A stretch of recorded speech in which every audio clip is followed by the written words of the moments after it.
दादी की असलियत सामने आने के बाद ओमकार ने दादी को दिया कड़ा सबक। इस बार प्रथम ने भी दादी की गलतियों को माफ करने से इनकार कर दिया। उसी वक्त राध्या के हाथ से आरती की थाली फिसली और नीचे गिरी जलती मोमबत्ती से पटाखों में लगी आग, और कुछ ही पलों में पूरा आंगन धुएं से भर गया। दादी का चेहरा दर्द और डर से तड़प उठा। हालत पूरी तरह से बिगड़ गई। अपने आप को बचाने की कोशिश में दादी ने घबराकर व्हीलचेयर छोड़ दी और अपने पैरों पर खड़ी होकर भागने लगी। लेकिन तभी सबकी नजरें दादी पर टिक गई। चारों ओर सन्नाटा छा गया। वो दादी जो सालों से खुद को लाचार दिखाती थी, आज अपने पैरों पर दौड़ रही थी। उसी पल सच्चाई सबके सामने आ गई। सबको समझ आ गया कि दादी ने हम सबको छल में रखा था। उनके झूठ और नाटक का पर्दा आखिरकार फट चुका था। पर दोस्तों, आगे क्या हुआ यह जानने से पहले आप हमारे channel the drama update all drama reviews को सब्सक्राइब कर लीजिए। इसी तरीके का अपडेट देखने के लिए ओमकार की आंखों में गुस्सा और दर्द दोनों थे। उसने दृढ़ आवाज में कहा, आज नहीं दादी, अब कोई माफी नहीं।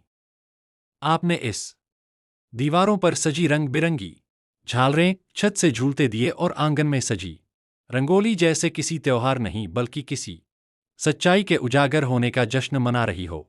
घर के हर कोने में मिठाइयों की खुशबू फैली थी। बच्चों की हंसी गूंज रही थी। महिलाएं पूजा की तैयारी में लगी थी।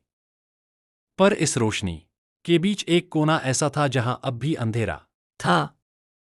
वह कोना था दादी का कमरा, जहां साजिशों के धुएं में अब शर्म और पछतावा घुल चुका था।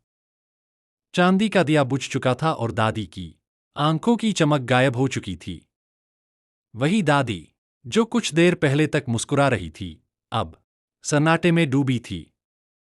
कुछ घंटे पहले जब पूरा घर पूजा में व्यस्त था, दादी अपनी व्हीलचेयर पर बैठी योजना बना रही थी। उनके सामने आधा बुझा दिया था और मन में आग जल रही थी। उन्होंने कहा था, आज राध्या अपने डर से खुद हार जाएगी। जब यह पटाखे फटेंगे तो उसकी चीख पूरे घर में गूंजेगी। उर्मी बुआ ने डरते हुए पूछा था, मांझी, अगर किसी ने देख लिया तो? दादी ने हंसते हुए कहा था, उर्मी, मुझे कौन देखेगा?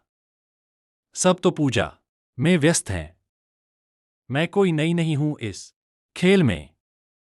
लेकिन तकदीर ने उसी वक्त पलटी खाई।